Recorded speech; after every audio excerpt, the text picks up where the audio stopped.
విద్యా వ్యవస్థ, మరోవైపు రేషన్ వ్యవస్థలో గందరగోళం, ఇంకోవైపు ఇప్పుడు తెనాల్లో బంగారు వ్యాపార ఇది నుంచి కానీ తెలుగుదేశం వాళ్ళ ఆగడాలు, పోలీసులు దాష్టికాలు, ఇవన్నీ ఏమి సూచిస్తున్నాయి తిలక్ గారు?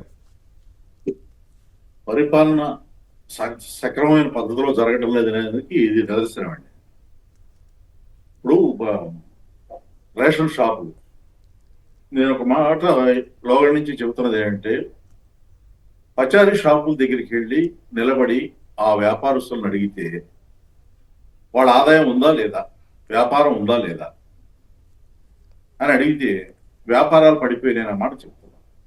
దీనికి కారణం ఏంటి? ప్రజల దగ్గర డబ్బు లేదు, మార్కెట్లో డబ్బు టర్న్ ఓవర్ అవ్వట్ల, ప్రజల కొనుగోలు శక్తి పడిపోయింది, దీనివలన జిఎస్టీ ఆదాయం పడిపోయింది.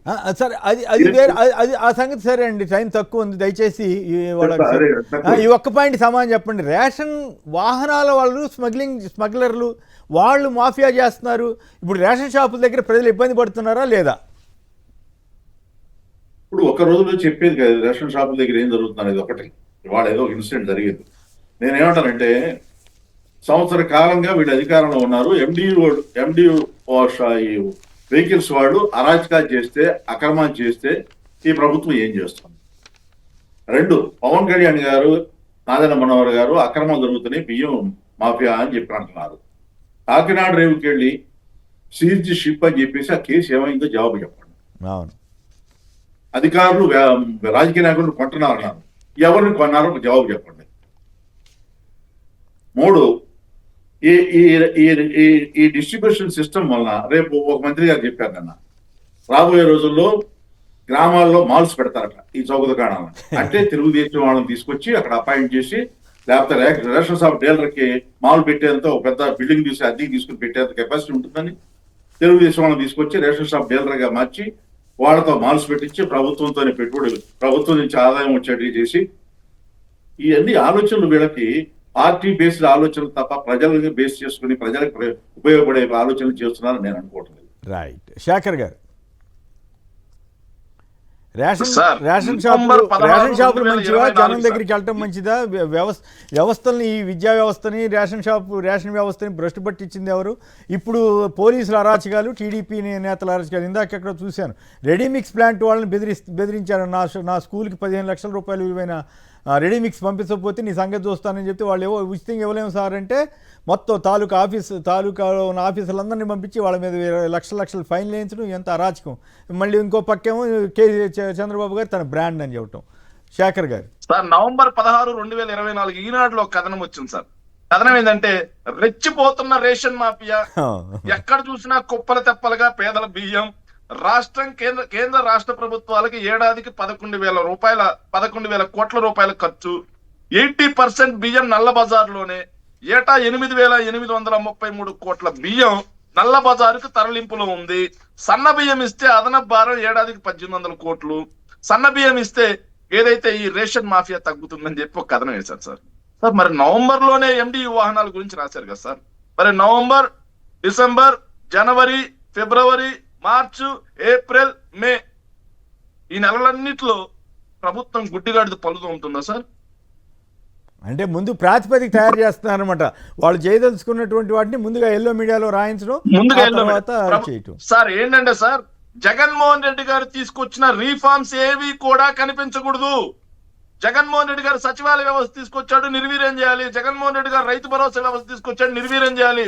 జగన్మోహన్ రెడ్డి గారు వాలంటరీ వ్యవస్థ తీసుకొచ్చాడు, నిర్వీర్యం చేసేసారు ఆల్రెడీ.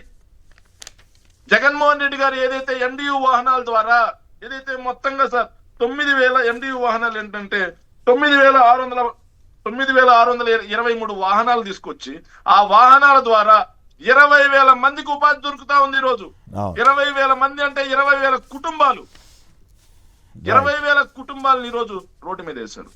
ఎప్పటికే 10,000 ఇస్తామని చెప్పి ఆశ పెట్టి 10,000 జీతమీడే కాకుండా మీకు 50,000 రూపాయలకు సంపాదించుకునేదానికి నేను స్కిల్ ఇస్తాను అని చెప్పేసి 2,60,000 మంది వాలంటీర్ల గొంతు కోశారు సార్. తర్వాత ఏదైతే ఏపీ బేవరేజ్ కార్పొరేషన్ ఉద్యోగుల గొంతు కోశారు, ఏపీ ఫైబర్ నెట్, ఈ రోజు ఏపీ సివిల్ సప్లైస్, ఎండియు వాహనాల ద్వారా 20,000 మందికి, దాదాపుగా 3 లక్షల మందికి ఉద్యోగాలు తొలగించేశారు. బాబు వస్తే జాబ్ వస్తుంది అని చెప్పేసి స్లోగన్ తో అధికారంలోకి వచ్చిన వాళ్ళు ఈరోజు ఉన్న ఉద్యోగాలు పీకేస్తున్నారు తప్పిస్తే ఒక్క కొత్త ఉద్యోగం ఇవ్వట్లేదు. రైట్. సార్ నేను అడుగుతున్నాను sir, ration shop ration shop సంక్షిప్తంగా ఒక మాటలో చెప్పండి. రేషన్ షాపుల దగ్గర ప్రజలు పడుతున్న పాటల గురించి మీ మీ మీ కామెంట్ ఏమిటి? సార్ నేను అదే చెప్తున్నాను సార్, ఏదైతే ఇంటి దగ్గరికి రేషన్ వాహనం ద్వారా ఇంటి దగ్గరికి రేషన్ తీసుకొచ్చి అక్కడే కాటా పెట్టి అక్కడే మీకు నిత్యావసర సరుకులు ఇస్తే బాగుంటుందా, లేకపోతే 2 కిలోమీటర్లు 3 కిలోమీటర్లు సార్ ముసలి వాళ్ళు కూడా సార్, ఎవరు తోడు లేని ముసలి వాళ్ళు కానీ ఒంటరి మహిళలు కానీ వీళ్ళు అక్కడికి నడుచుకుంటూ వెళ్ళి క్యూ లైన్లలో నించొని సార్, మళ్ళీ ఎండం లేదు వానం లేదు, క్యూ లైన్లలో నించొని వాళ్ళ రేషన్ సామాన్ తీసుకుని భుజాన పెట్టుకొని అక్కడి నుంచి 2 కిలోమీటర్లు మోసుకొస్తే ప్రజలకు బాగుంటుందా? ఎల్లో మీడియా రాయడం ఇప్పుడే బాగుందండి సార్, ఇప్పుడే నిజంగా సార్ ఆ రాతలు రాసే వాళ్ళని గ్రామాల్లోకి వెళ్తే ప్రజలు రాళ్ళిచ్చుకొని కొడతారు సార్. రైట్, ఓకే అండి, రైట్. ఏదేమైనా అన్నిటి మించి ఒక చిన్న వాళ్ళు పాపం ఆ రేషన్ షాపులు వాహనాల వాళ్ళని స్మగ్లర్లని చంద్రబాబు గారు కానీ ఇతరత్ర టీడీపీ వేత్తలు కానీ అట్లాగే ఎల్లో మీడియా కానీ రాయటువంటి అంతకంటే దుర్మార్గం ఏముంటుందండి? ఆ చిన్న వాహనాల్లో స్మగ్లింగ్ చేస్తారంట. అసలు స్మగ్లర్లంతా కూడా పార్టీలోనే ఉన్నారన్న సంగతి ఆయనే చెబుతున్నాడు మళ్ళీ. రైట్, కంప్లీట్ చేయండి, టైం అయిపోయింది. వాళ్ళంతా మైనారిటీకి సంబంధించినటువంటి వ్యక్తులు సార్. రైట్, మాట్లాడుతున్నటువంటి పవన్ కళ్యాణ్ గారు దీని గురించి ఎందుకు మాట్లాడుతున్నారు? ఏం చెప్తాం, ఎవరి గురించి మాట్లాడాలి? పబ్లిక్ డిస్ట్రిబ్యూషన్ సిస్టమ్ నిర్వీర్యం చేస్తున్న సిపిఎం ఆరోపణ